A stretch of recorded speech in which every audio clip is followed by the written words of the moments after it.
Hey everyone, welcome back to my channel. I'm Dominique Martin, a licensed therapist.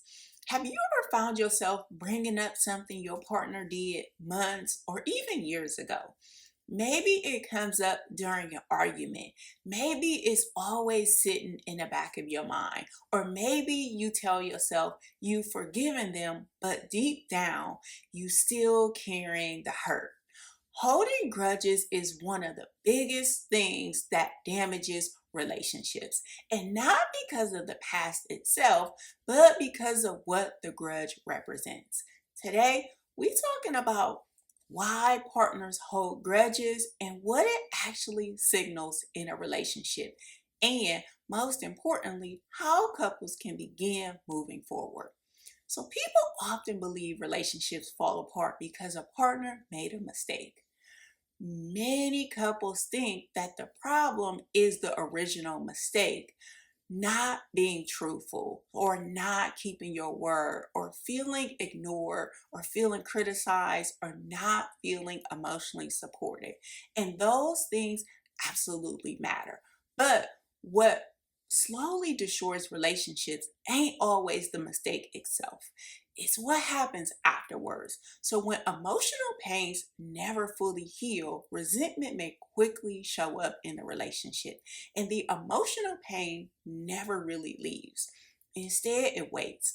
Then the next disagreement happens, and suddenly every unresolved conflict comes up.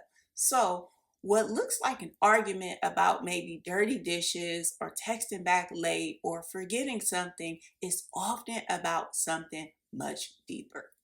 The relationship has become emotionally stuck, but those events ain't always what keeps relationships stuck. The real problem is when the emotional pain never fully heals. A grudge keeps the relationship emotionally stuck in time. Even if years have passed, your nervous system may be still reacting as if the hurt happened yesterday. And when this happens, trust can't fully rebuild, and emotional safety may be damaged, and partners may slowly begin living in a pattern of resentment instead of connection. That's why holding grudges quietly sabotages relationships. It prevents healing from happening. And most partners don't outright say, I'm holding a grudge. Instead, they say things like, we keep having the same argument, or I can't let go of what happened, or I just don't trust my partner anymore, or we never move forward, or I feel like I'm constantly defending myself. Every argument somehow turns into everything your partner has ever done wrong. And most partners think that the conflict is about the issue in front of them, and usually it's not. Couples usually have conflict because one or both partners still don't feel emotionally safe. That's the real pain, not the event, the lack of healing afterward. These are often signs that unresolved resentment is still sitting beneath the surface. So the arguments may change, but the emotional pain stays the same. This is something many couples don't understand. So, your brain is designed to protect you. So, when someone hurts you deeply, your brain may create an emotional warning system. It remembers, it stays alert, it keeps evidence, and it scans for signs that the same thing can happen again. That's why you may find yourself constantly thinking about the past. It's not because you're trying to be difficult, is because your nervous system is trying to keep you from being hurt again. And the problem is protection and connection don't usually work well together. When you're constantly protecting yourself, it's real difficult to fully trust your partner again.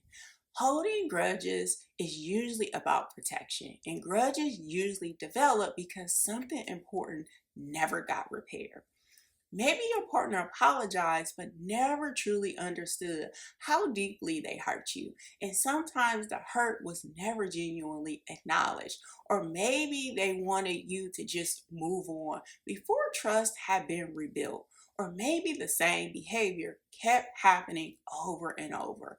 Or maybe every time you tried to talk about it, you felt dismissed, criticized, or misunderstood. Partners may also hold grudges when they don't feel emotionally safe enough to become vulnerable again, or because the deeper need underneath the hurt, so feeling valued, respected, loved, or emotionally secure, still hasn't been met. So the grudge ain't always about the event, it's often about the emotional need that remains unresolved. A grudge is information, and it signals that something important still needs attention. It often means that the hurt hasn't been fully processed or trust hasn't been rebuilt and the emotional repair wasn't complete. Or one or both partners don't feel emotionally safe and there's still unresolved resentment beneath the surface. So instead of viewing the grudge as the problem, view it as a signal that healing is incomplete. So here are some common signs of holding grudges is affecting your relationship. So you constantly bring up past mistakes during new arguments, or you keep score, or you assume your partner will disappoint you again, or you replay old conversations in your head, or you struggle to believe that they actually changed, or good moments never seem to last because old unresolved pains keep resurfacing. And perhaps the biggest sign is you feel like your relationship can't move forward, no matter how hard y'all try. That's not because healing ain't possible, it's because something still needs attention. So healing don't happen by pretending the past never happened. It happens by repairing what the past damaged. And that means slowing down long enough to understand what the hurt actually meant. So instead of asking, why can't you just let this go? Try asking what still feels unresolved. If you the partner who caused the hurt, your job ain't to convince your partner to move on. Your job is to consistently demonstrate that you becoming someone that they can trust again. And that takes empathy, accountability, patience, and consistent actions over time. If you are the partner that's hurt, ask yourself this important question. What do I still need in order to feel emotionally safe again? Sometimes it's reassurance, sometimes it's transparency, and sometimes it's a sincere conversation you never actually had. Healing begins when couples stop arguing about the facts and start talking about the feelings underneath them. The goal ain't to pretend that the hurt never happened. The goal is to heal it. That starts with honest conversations about what the hurt actually meant.